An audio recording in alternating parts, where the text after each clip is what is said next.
What is up, everybody, and welcome back to the Scevoli X Wars show. I have a very special guest, and I know you're gonna talk to me about like this, the title of it, like Dragon Ball Daima, Mini Buu. Like it's not. I have Mini Buu on. You know, Mini Buu Dusty is here, guys. It's okay. I know you guys are gonna freak out. Majin Buu, it's Mini. If I got the real actor, I don't know what would happen. If I got real Majin Buu up in here, he'll probably eat me. He'll probably eat my chocolate. He really will. But welcome back to the Scevoli X Wars show with special guest Dusty, who the voice in Dragon Ball Daima that is streaming now on Crunchyroll, and you can watch it now on Adult Swim Toonami. That you can watch it probably today is Sunday. You probably, if you missed it last night, then no, it wasn't on last night. Excuse me. It took a 2-week hiatus. This coming Saturday, it will be back on Toonami. Our good friend, voice actor, Dusty. Hi, everybody! Was that a great intro? Was that like the best intro you ever had, Dusty? Oh, I feel very hyped. Thank you so much. I'm like your hype friend in the club that just throws it back, and you'd be like, "Hey, Chris, get it." I'll be like, "Yeah, Dusty, I got you, girl. I got you." You know. I'll feel that. But Dusty, how are you, my friend? How's everything? Things are going great. I feel very happy to be here. It's been just a wonderful weekend, and get to hang out with my cats all weekend and, you know, do some other work and everything. But I'm just very excited to be here. So thank you for having me. Oh, you're welcome. I love you. You're so adorable. Now, how many cats do you have? Because I'm a cat lover too. I have 2. One is about to be 1 year old on July 15th. Her name is Dahlia. And then I have Alexandria. She will be almost 2 in October. So Dahlia is an orange baby girl, and Alexandria is a tortoiseshell cat. So yeah. I think we should just talk about cats for the whole show. I don't think we need to talk about anything else. Right. I have a Garfield cat that just meows all day. I love him. I love that Max. His name is Max. But he's like Garfield. He just doesn't eat pasta. He just doesn't eat pasta. He eats everything else but pasta and spaghetti and meatballs. You know, I don't get it. I have a feeling if I left my pasta out, my cats would probably eat it as quick as possible because they just love food and the smell of food anytime I'm cooking or eating. They're like, "Hi, you have food. Can I have some? I can have some? Yes." And I'm like, "No. You can here's your own cat food." And speaking of someone else that loves food, Majin Buu. Yes. Yeah, he loves his chocolate. He loves his food. But my first question to you, Dusty, is what got you into voice acting? What was your favorite thing that you liked? Did you like voice acting, or you went to acting school? What was the Dusty come up? So, when I was a kid, I loved to be an actor. I would, play imaginary with friends anytime I could. Like, I did stuff in theater and all of that, and then I took a hiatus and decided to go into the music industry for a while, and worked with bands and was on the Vans Warped Tour, stuff of that nature. But I missed acting, and so by circumstance, I decided to get back into it, and I was also working at anime cons, and I became really good friends with several different voice actors, and as I'm like in theater, they're like, "Dusty, you could do voice acting, right?" And I was like, "Oh, right, that's a thing." So that's kind of how it kind of came about for that. And so I remember asking like Colleen Klinkenbeard just several questions about like, what is it like being a voice actor in this industry versus like an actor or something. And she gave me some excellent advice, and I was like, okay, cool. So and the biggest thing there is like you had to have a demo to get into the studio. And I was like, cool, awesome. So I went and got my demo done on my birthday. And I'll never forget, I walked out of the studio, and coming into the studio was Colleen, oddly enough, at the audio studio that I was at. And she was like, "Oh, you're serious, aren't you?" And I went, "Yeah." And she goes, "Okay, well, cool. If you need advice on what it sounds if on the demo or anything, just let me know." And I was like, "Okay, cool." Oh my God, that just happened. That type of thing. It was like a very surreal moment. And when I got my demo, I sent it to her, and I was like, "So what do you think?" And she goes, "It sounds great. You're in the system." I'm like, "What?" Oh, that's cool. And so I was like, "Wait, are you serious? Like, what?" And she goes, No, it sounds really good. So you're in. You'll probably start getting called in soon. I went, "Thank you." You just have to do that. And she goes, it's okay. Don't worry about it. I went, okay. As you're crying of tears and desperation, like, God, okay, I love you, but like, all right, I'll just leave. I was just like, my flappers had been gasted basically. But it was more or less like I wasn't expecting that stuff. I was just like, okay, she's gonna give me advice. So if I need to go back and like fix something, no biggie, all of that stuff. And she's like, okay, you're in. I'm like, oh, okay, thank you. What? So that's kind of how I got into voiceover. Was just I had a couple of friends going, hello, you should get into it. You could totally do it. And I'm like, okay, sure. So, and I've done so much research on voiceover and how to market yourself and understand this industry more and everything. And I love it. It brings me so much joy. So anything that I can do to be a part of any form of voiceover, it's like, it gets my heart pumping and, it's feeding my soul in some kind of way, from commercials to anime to audiobooks, you name it, I'm excited for it. So it's just like, yes, I got it. Yes, I can do this. Yeah. Oh, that's awesome. Because I really want to be a voice actor. I really would love to do that. I think that's one like on my bucket list to do. Hey, go for it. Follow your dreams. That's the biggest thing is make sure you take the classes and do your research on whoever is giving the classes. That's always my biggest advice for anybody that's getting into this industry. So I think you can do it. Go for it. You imagine me and Dusty doing like a Backstreet Boys like cover, we like pour up, just me and Dusty, me and the Majin Buu mini, killing it. Yeah, absolutely. I think anybody can have an opportunity to be able to do voiceover. The biggest thing I say to especially a lot of newcomers coming into this industry is just be careful where you're giving your voice at, since AI is everywhere. Yeah. And because that's your marketing tool. That is your business, so be careful of where you spread your business. Dusty, I will. I'll remember that. I'll be like, nope, AI, no, not in my house. No. So you talked about like you're coming up to this industry and you're being a voice actor and you're doing acting. What is the most challenging thing about being a voice actor or an actor? I think just not hearing back. A lot of people, including myself, we're very sensitive souls. So when we don't hear back from something, we're like, oh, we didn't get it, But I think making sure that you are a part of a community where you have a stronghold of good friends that are there to support you through the good and the bad, that is something that you should definitely surround yourself with, because honestly, this industry will love to eat you up and spit you back out any way, shape, or form. And so you have to take care of yourself. Take care of yourself mentally, physically, spiritually, whatever that means for you, because being human, we all get in our heads a lot of times, and we also have, I think, with any social being of any sort, we always have like some form of FOMO, which is fear of missing out.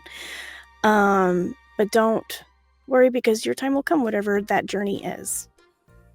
Dusty, I think I'm gonna have this recorded and that playing back as I'm sleeping, and I'll be like, yes, I'm gonna do this. Dusty told me I could do this, and I gotta do this. Just like being Rocky, like punching some meat, Yeah, absolutely. Listen to your advice, like, be killing it. You got like the Eye of the Tiger playing in the background. Yeah, and then it's playing in the background, and then I have my headphones in and just listening to you, just be like, "You got this, Chris. You could do it." Absolutely. Me just punching meat, and Dusty's like, "Chris, like I can't keep going. I'm exhausted. Like, time is ticking." I'm like, "I'm sorry, Dusty. Just let me hit a couple more meats. Just keep going." But that's great advice. I could take it, and somebody out there could use it that's watching the show that wants to be a voice actor coming up in this industry, because not a lot of us know what's going really on in the industry. We just see what's presented online, you know what I mean? We don't see what the behind the scenes is and stuff like that. Yeah. Yeah, so my next question to you is, so how did you get the role? of Majin Buu Mini like that. So how did you come about this whole? I know this was so secretive. I know it was. So how did you get the call? Like what's the process like of that? I got an email that says we would like you to audition. I auditioned, and then I got the part. Boop boop boop. That's great. End the show. Cut. We're done. That was literally how that kind of worked. It was like, hey, we'd like you to come in for this XYZ show. And I'm like, cool, awesome, sounds great. And went in, and they're like, all right, here we go. And I'm like, okay, cool, awesome. And then I did it, and then I was like, well, that was it. I got it. I'm going home now, guys. Thank you for a lovely night. Thank you. Thank you. I think anybody that kind of auditions is like, oh, was that the best that I could do? I don't know. Well, I did what I could. I let it all right there, But that's basically how it kind of went for me. Was just they called me in, I auditioned, and then I didn't hear back for a hot minute, and then I got the email going, come on in. And we're like, oh, okay. What? Now, recording those lines, did you see anybody that like Stephanie or like anybody, or you just do it and you just it was private? It was private. So like that's the biggest thing is like it was very private, and like I went in and I was like, okay, well, here we go. And then after that, it was like, holy guacamole. I just did that. Okay, well, and then I left very quickly because for me, it was a big come to circle moment because Dragon Ball Z specifically was like a big show that my dad and I bonded over. And so, and I couldn't even tell him that I got it until it was like out, and everything because of NDAs and things of that nature. So getting to basically tell my dad, I'm like, dude, I'm in Dragon Ball, and he's like, what? I'm like, yeah, I'm the pink guy, but the tiny pink guy. He goes, no kidding. And I went, yeah. And he goes, and I'll never forget my dad. He was just like, whoa. Like if you want to like have a moment, like my dad, he could, for him, he's been super supportive of me in the voiceover stuff, but for him, like Dragon Ball was like the show that him and I, like, he would come home and be like, all right, let's watch the martial arts show, like, and everything, and he would watch it with me and be like, all right, that was okay. And I'm like, okay, it was amazing. What are you talking about? Like I remember watching like the Frieza saga with him, and I remember watching the the Garlic saga, if you remember that one. Yes. And just several others, and him just like he was always into it. He would always watch and be like, okay, so my kid likes, violent shows. Cool. Awesome. She's going to go to school and beat some people up, like just like Majin Buu. And, but for it to kind of come like that, he was so excited for me. And I remember like he's come out to, when I booked young Tetsuro Kuro and Haikyuu, he came out to the theaters when it was in theaters and stuff. And then like, he's watched the episode that I'm in several times because he's like, that's my daughter, and he'd show it off to like his buddies or whatever, and they're like, oh, yeah, okay. So it's nice because it's one of those things that was like our bonding thing, and so it holds a special space for me and my father. So so nice. Did you watch it in theaters? Did you watch the 3 episodes in theaters? I did. So I here in Dallas, I like to host like meetups and things like that with just the local VO crew and stuff like that, just to kind of build a community a little bit and just kind of help each other out. And because man, especially during 2020, it was a very lonely time for a lot of us. So to kind of help build up the community in a way where people can, get to know one another instead of just like sup in the studio or whatever, like it used to be or whatever. It was more or less like I wanted to build a space where people felt more comfortable and, make friends and give valuable networking opportunities if there was any. And so I hosted one for the Dragon Ball, and like Stephanie came out and several others came out, and it was a very surreal moment. And my aunt was there, and it was just crazy because we took one of my buddies was a manager at that theater, so he's just like, okay, we'll do all this stuff, and I'm like, cool. We're just coming and we're just gonna have a good time. And he goes, right. But all these things, I'm like, it's cool, but just chill. Because he was more excited just that everybody wanted to come. And I was like, oh, thank you so much, buddy. Let's just have a good time. And it was such a great moment because like Jonathan came out, the director, and he loved it, and he's such a nice guy. So and then Stephanie came out, and she's the best. She's so sweet. Yes. And Lara and a few others. Like it was just a nice moment of like kind of come together a bit on the daima, and it was fun. It's a fun memory thing. Like I have some pictures from there, and I've printed them off and put them like up on my wall or whatever, because it was just like this is a nice memory. So yeah, well, I definitely went and saw it in theaters. Oh, that's so cool that you have those memories. That's so cool. And you can treasure them forever. Of course. And ever. Now it's on Toonami. Now, how do you feel about that? Because as a kid, like as me growing up, like I used to watch Adult Swim and stuff like that, like Samurai Jack and stuff like that. You know, all the oldies, and Dragon Ball used to be on there too, but it hasn't been on there for a while. So Dragon Ball Daima is now on there. Yeah. So being on Toonami is such a surreal experience, especially from somebody that grew up in the 90s with Toonami when it came about. Like I remember as a kid, like running home from school to watch like the first episode of Sailor Moon, and then after that it was Dragon Ball Z. And then more shows came out with like like Inuyasha and a few others that are falling off the top of my head.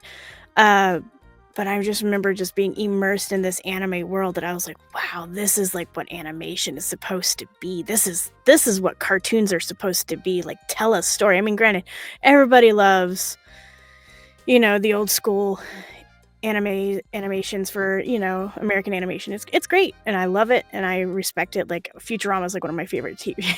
Yeah, Futurama is so funny. Bender, I love that robot. Right.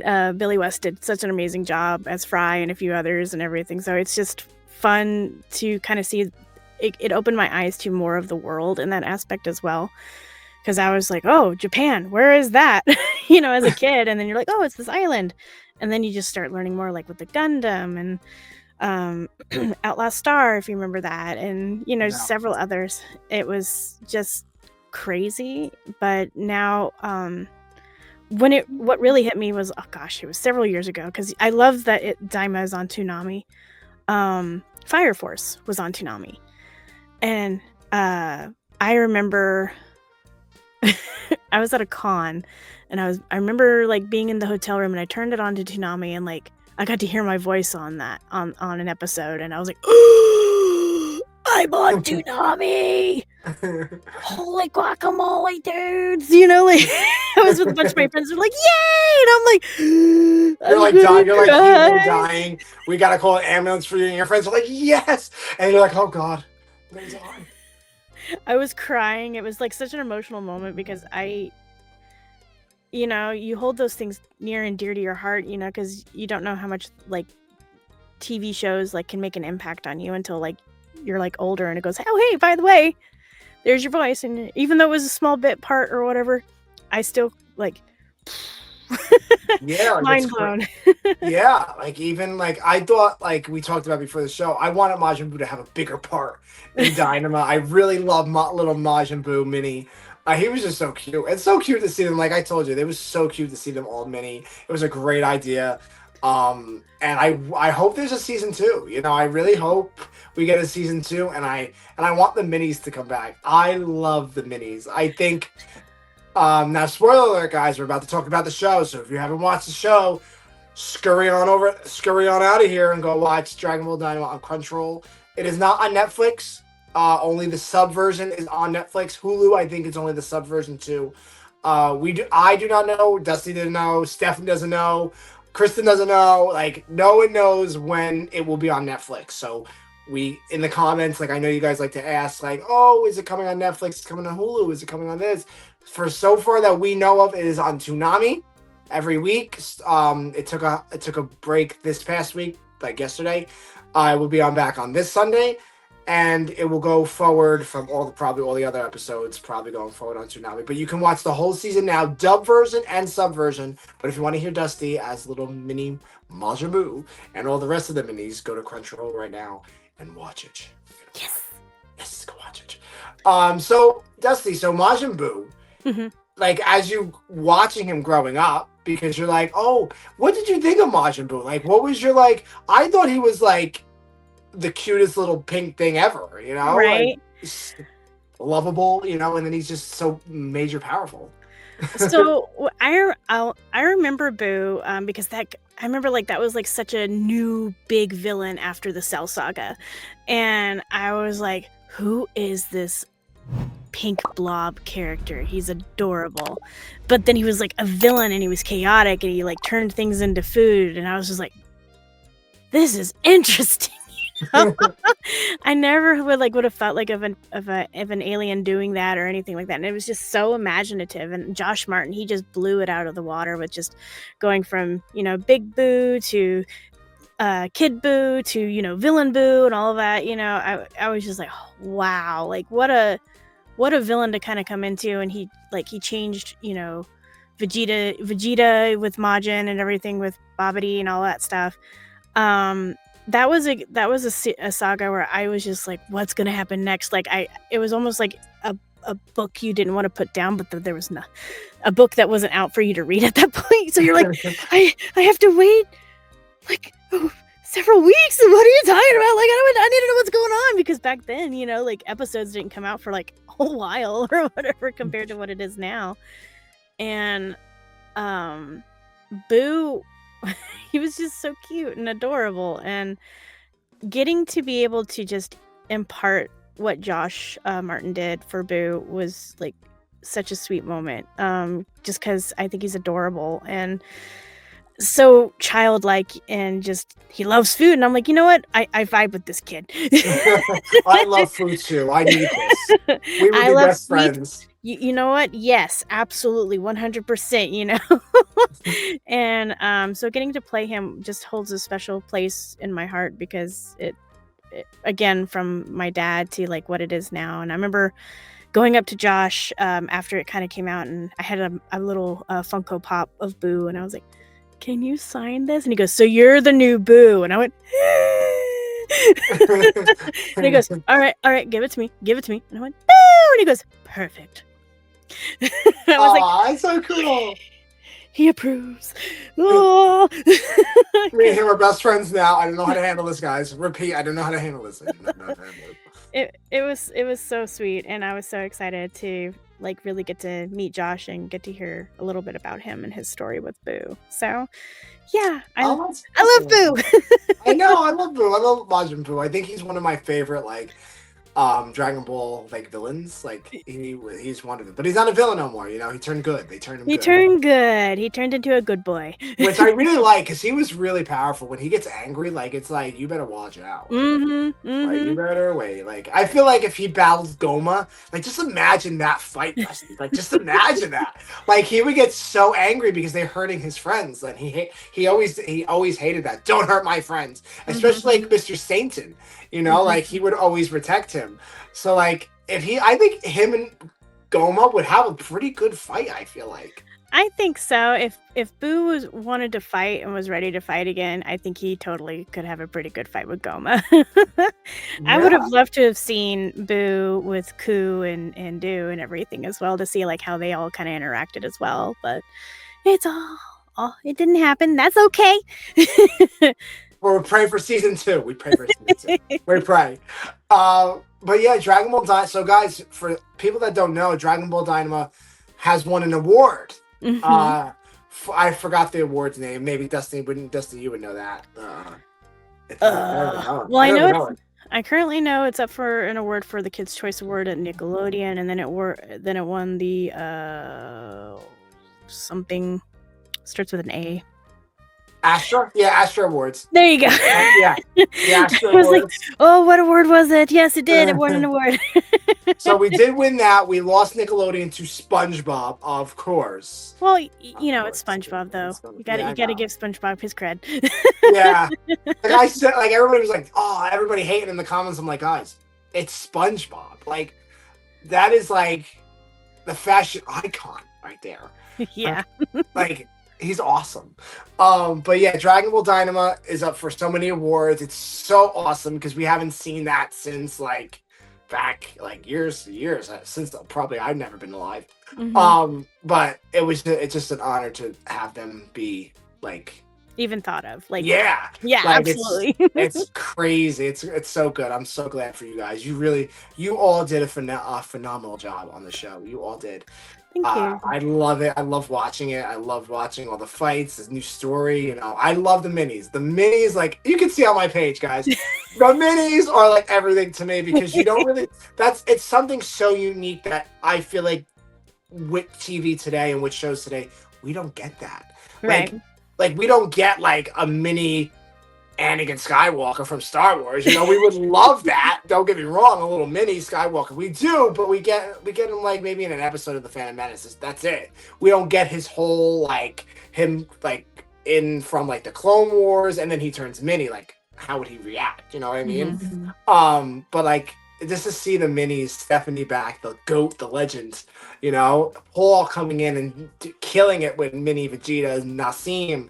Veronica coming in as a new character as Pansy, Aaron coming in as Glorio.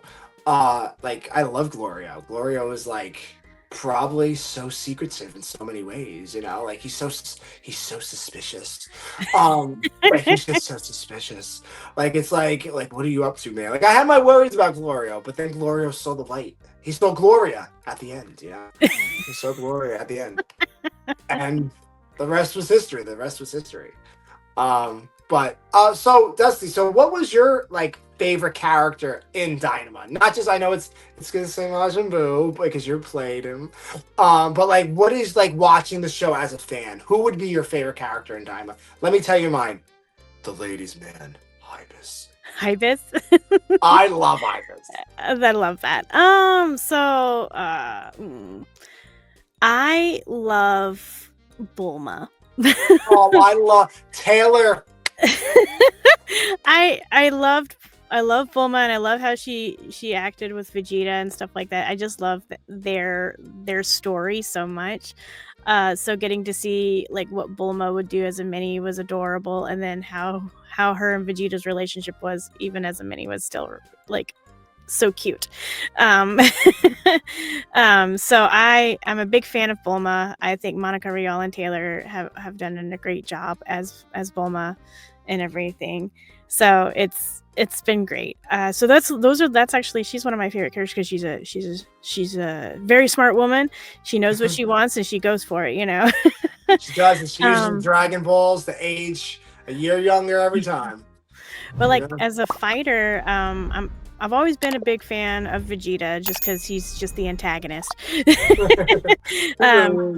And Chris Sabat and Paul have done a great job throughout the series as that. And so it's been great getting to learn all these new characters and their stories, like Morgan Le Ray with her character and Aaron as Glorio. For the first point when I remember seeing Gloria, I was like, oh, it's the new Trunks. Okay, got it. Yeah, kind of like. Yeah. And I was like, no. But that's kind of like how my brain was or whatever at that point. But I understood like where Daima was like before Super, but I was like, man, I miss Beerus and Whis. Like, I know, where are those guys? Where are those guys? Where are we in the storyline? And then getting to see like, I was like, oh, okay, I get it now. Okay, so that's so cool. It's so cool. And then what was I was gonna say something. I don't know. I totally lost my train of thought. I really did. I think I just had not get enough sleep. Yeah, seeing like Aaron be Gloria, like. And then Gohan nowhere to be found. Right. Like, where are you, man? Like, you're not even there. Like, what the hell happened to you? And then seeing little mini Supreme Kai, love Nia. She did a great job. Great job with Supreme Kai mini. You killed it with Majin Buu only if it was only a couple lines, like shout out to you guys. I said that like 2 minutes ago, but I'm gonna say it again because it's my show, people. But you guys just did a tremendous job. I love Thank you. watching Dynamo. I watch it all over again. And then you have your like what ifs about it. What if Majin Buu got involved? What happened would be that. What happened if Goku Mini? What happens if the Mini stayed the same? They never grew back really. What happens there? But I loved every second of Dynamo. You guys, just great job. Thank you so much. Thank you. Great job. So my next question to you, Dusty, is so coming into the role of Majin Buu, you have to have a voice, So what was the process to developing a Majin Buu type mini voice, like a kid voice? Well, that's kind of like my bread and butter, I guess, in a way, because I play a lot of kids. So like I've played Tetsuro Kuro, a young version of him in Haikyuu. I've played Ilya in a show called Sacrificial Princess, Kai, and gosh, I've lost count of how many kids I've played. I just can't count on my fingers at this point. But there's quite a few of them, and so it was more or less like I kind of gave him like my interpretation of what Boo would sound like as a child, because he was already a high-pitched kid, and I'm like, cool. Yes. So that means I need to go higher or something like that. And, just bring in more of the kidness to it or whatever. Because at that point, it was more or less like, we don't know. And I'm like, okay, cool, awesome. I don't know either, And I read the lines of what they gave me, and it was like, okay, there we go. There's the process, but it was just, do I need to go higher? Do you want him more of the boyish voice? Like, which way do we want to go? And it was on to Jonathan Riggs' interpretation, the director, of what he wanted, and so I think we came into a really happy medium with Boo. So from there. Yeah, I love Boo. It was a great collaboration from there. Oh, great. I'm glad everything was like set in stone. Great collab. Like, I'm glad that you guys had like a fun time on this project. I'm so happy. Yeah. It really is. Now there's games coming out, Dusty. I know you can't say anything, but Mini Majin Buu could be in some of those games. I hope so.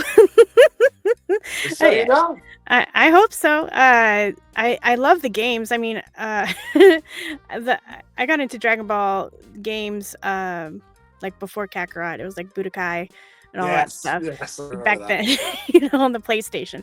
And then now with Kakarot and stuff like that, it's been really fun being able to watch video games kind of ever evolve. Like I remember talking with who was it?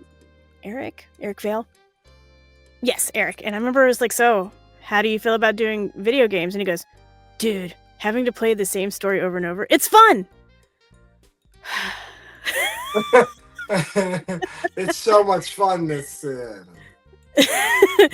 he takes it with good stride, and he's fun about it and everything. But it's just like, he was always just wondering, like, okay, is there going to be more to just instead of just the reinterpretation of the same story, that type of thing? Because he, just as an actor, you want to play more story.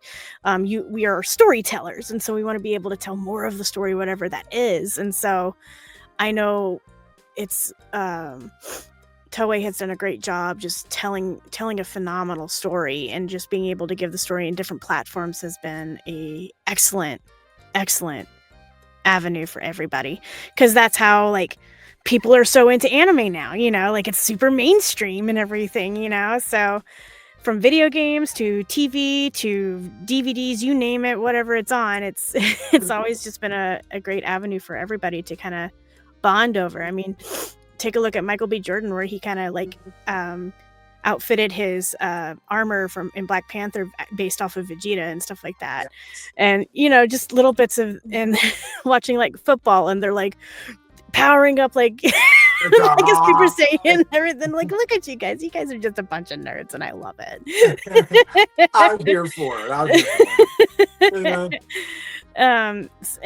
And being a teacher and watching kids, nerd out about anime and stuff as well, I'm like, see, when I was y'all's age, anime was like, oh, you're into anime? Ugh. Yeah. Ugh. And I was like, yeah, and you got a problem with that? And they're like, yeah, we do. Let's fight. And I'm like,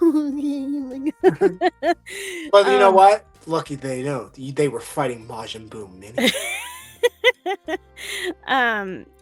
It's been really cool to see how far anime has kind of come from where it's kind of started back in the 80s and everything all the way to where it is now. And I love seeing different stories getting interpreted in whatever way, because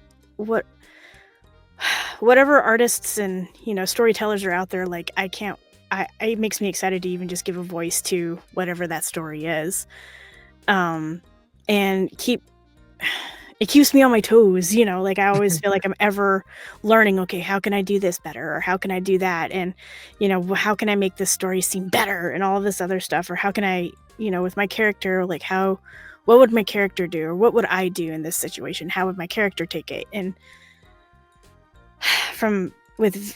and coming back full circle with video games, I know it's with video games, when you record for them, it's very you're given a set of lines and you just go through them as much as possible, and so I hope if it happens or whatever, I'd love to see if Majin Buu Mini is able to tell more of his story, whatever's happening on the other side of things. Yeah, that's really cool. while they're off in the other world, what's happening on Earth, Yes, because we don't really know what happens on the other side of the world, really. We only see what happens in the demon realm. Yeah. And then we don't know what Mr. Satan's doing, Krillin, baby Goten, Trunks, whatever happens, what's over there. So that would be a great story to tell, what's going on over there. What is Boo getting into? Some chocolate? You never know. You never know with that guy. Is there like a part where I have to consume as much food as possible, like in a matter of minutes? Yes, because he was doing that anyway at the party. So what is that like? How how much of a scale can you get on that one? Yeah. It's like a button game or something where you're like having to press it as many times as possible to get whatever amount of food. Or would it be like, oh my god, that would be so cool. Would it be like Fruit Ninja where you're like chopping at chop it. But he eats it though. He doesn't chop it. He just eats it. Yes. I'm sorry. Dusty, we didn't make this game up. I take co-ownership royalties right here. I came up with the idea. Me and Dusty came up with the idea. We called it. We're doing it. Boo Ninja. Dusty. We got something here, girl. We got something here. So that would be super fun. But I have no idea with the video game if anything's happening with it yet. So don't worry. I have my fingers crossed and hopes high. Majin Buu will be in it. If Majin Buu is in it, me and Dusty, we're having a game. We're playing the game together. We're streaming together. I called it. Okay. We'll set it up. Will you be watching? Will you be playing the DLC of Kakarot of Daima? Yes. Oh yeah, me too. I actually like playing video games. Currently, I'm playing Date Everything. It's a game that was created by Robbie Damon, Ray Chase, and oh my god, I just blanked on the other guy's name. Sorry, I've been blanking all day. It's okay. But it's a really fun game. It's been in the process of being developed over the years, because who is the Ray Chase, Robbie Damon, and he's probably whatever. I'll remember later and be like, it's this guy. He'll just send it to me and be like, here, Chris, it's this guy. A big face of, oh my god. All right, Dusty, thank you for your excitement. Well, I feel bad because I want to make sure everybody gets their due on that, because it's a phenomenal game. It's like a dating game, or whatever, but it's you can date the wall or the ceiling or the floor or the vacuum cleaner. Oh wow, that's and they're all different stories and everything. So that's the game I've been hardcore into right now, is that silly game. But I like to play video games. I also I love to play classic video games. So I just finished playing Zelda Ocarina of Time, probably for the third time. Oh wow. And I just last year my goal was to get through all of the Kingdom Hearts games, and I did that. And so that was super fun. So You're just full of fun, Dusty. It's full of fun. That's all you are. thank you. So watching Daima, Dragon Ball Daima, what is your favorite scene in Daima? What did you like about it? What was your favorite overall scene? Honestly, my favorite scene, because it made me laugh super hard, was when Goku and Glorio and I can't remember who else. But anyways, they were going through the portal to the demon realm, and then they meet Sir Warp. Sir Warp, and he's like, "I am not a goldfish." But you kind of look like a goldfish. I was dying because at that moment I was eating goldfish. And I was like, like I wasn't expecting that. And I was like, that was super funny. So that's one of my favorite scenes, just because of the comedy gold in that, because it brings back like to the old school Dragon Ball and stuff, or it's like those lighthearted comedic moments with Goku. I know, that's why I told you before the show. Also, like Dynamo brought back the nostalgia of like Dragon Ball. Like it back 40 years ago. I wasn't alive 40 years ago, guys. Just so we know, I'm not that old. But like I watched all of everything, watched every saga, played the games. I haven't played Kakarot yet because I'm waiting for the DLC to come out. I want to play Dynamo. Because I feel like that's such a different story. You play Kakarot, you play the same saga, and the same everything. So it doesn't really change. But Dynamo is different because you've never played in the Demon Realm. These are new characters. Glorio is with you. Supreme Kai Mini is with you. Part 1, Part 2. I cannot wait. I can't wait to go Super Saiyan 4 Mini. Right? Who knew that would actually happen? Since it was all like, I know GT at the time was like, that's not it. That's not what that is. And now it's like, no, it's an actual thing now. And I'm like, oh, okay. Okay, yeah. I was waiting for Vegeta to go Super Saiyan 4 too. I know. That was always a super surprising moment because I was like, Vegeta always wants to be right on top with everything. What do you mean he's not going for? Yeah, like that would be so cool to see them both mini Super Saiyan 4s. That would have been so awesome and incredible. But Super Saiyan 3 Vegeta was amazing. Paul really knocked it out of the park. Paul Castro Jr., ladies and gentlemen. Paul Castro Jr. He's an amazing guy. Amazing talent to the world. Just like Dusty. But Dusty, my final question to you is, so I think you answered this in the beginning of the show, but I just want, if no one was paying attention, what is that one piece of advice that you would give that upcoming, voice actor that wants to be a voice actor like me? What would you give me? Let's talk about it. Okay.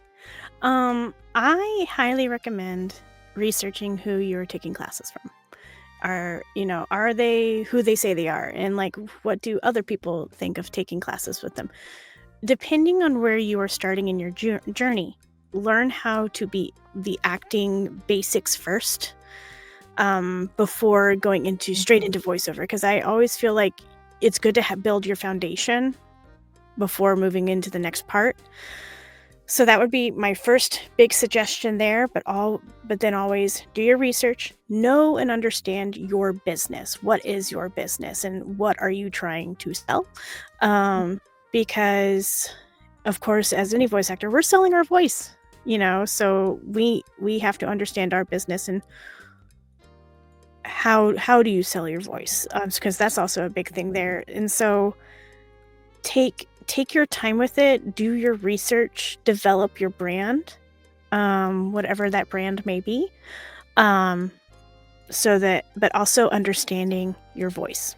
Where is your voice sitting at? I know, like for my voice, it's like I get cast as kids a lot. Okay, so I try and audition for a lot more kids and things, but I'm also taking classes to have better breathing techniques and stuff like that, because you are using a bunch of air all the time, so of course you need to understand your breathing apparatus in your lungs, and basically your moneymaker. You got to take care of it. So understanding the foundation and the basics is the biggest thing first, and then understanding your brand. I can just give you a clap, Dusty. Don't worry, you're gonna be in my ear. You're gonna be in my ear. You punch in the meat, Dusty. You punch in the meat. Remember that. Remember. Remember that. But Dusty, you are an amazing person, an amazing voice actor. I love all your work. Thank you. You killed it in Dragon Ball. I hope to see you more in Dragon Ball. Whatever they have coming out, just not Mini Boo, Mini Boo, Mini. I can say Mini Boo, Mini Boo. Like you kill it every time. I always keep up with you. Always repost your stuff. I'm a big supporter of yours. And me and Dusty, I have something for Dusty, but it's not going to be presented here on the show. It's not going to be done. Thank you. But I'm gifting her a commission piece of Majin Buu Mini that she will be having at her Comic-Cons when she comes. So, thank you. Dusty, before we go, where would you go? Any upcoming Comic-Cons? I know we talked about one that we couldn't say the name right, but that's all right. I can't say it either. But any other Comic-Cons that you will be at this year, as you know of course. So my next upcoming one is on August 2nd, I believe. It's going to be with Anime Yankee. We'll go with Yankee Doodle Sweetheart. Yanki. I am so sorry if I butchered that, like 100%. I would love to know how to pronounce it correctly. So it's one of those like, is it that way or is it Yankai? I don't know. It's either one of those. Dusty, after this episode's out, they're gonna watch this and DM you a voice memo of how they're saying how you say it, Dusty, and they'll say. I'll be like, I'm so sorry. I want to make sure I promote you correctly, but I don't know the pronunciation. So that's where I'm going to be. It's going to be at the Vista Ridge Mall in Louisville, Texas. So come out. There's going to be a bunch of Daima people there. So please come out and support. And there's going to be a bunch of artists. They've been promoting it with all these beautiful artists out there. And of course, so many of the Daima crew is going to be there. So come on out and say hi. Yes. I hope you come into the Jersey area. I know you probably were. Fingers crossed. Yes, we need you in the Jersey area. I'm in Jersey, so I would love to see you around here at any anime cons or conventions. Absolutely. Hey, biggest thing for any voice actor is if you want to see us come out, like ask your convention, say, hey, I would love to see this person come out and be here. So that's been always the biggest thing in this part. For if you want to see us, ask for us. Yeah, you'll get it too. You'll get it. You will get it somewhere with any shape or form. You'll get something. Even your comic book shops. Like I know a lot of people do comic book shops. They appear at some comic book shops. I know you guys do sometimes, right? Yeah. So there's an awesome comic book store here. I live nearby it and everything. It's called Madness Games and Comics. It's one of the biggest comic book store ever, in my opinion. I know, like for a while they held it as like the biggest one in the world for a hot minute. And it's amazing. Like it is if you love board games, it's a board game paradise. If you love Dungeons and Dragons, it's a Dungeons and Dragons paradise. Warhammer, you name it, they have it. Comic books galore, vintage pieces, Magic the Gathering, Pokemon trading card playoffs and stuff like that.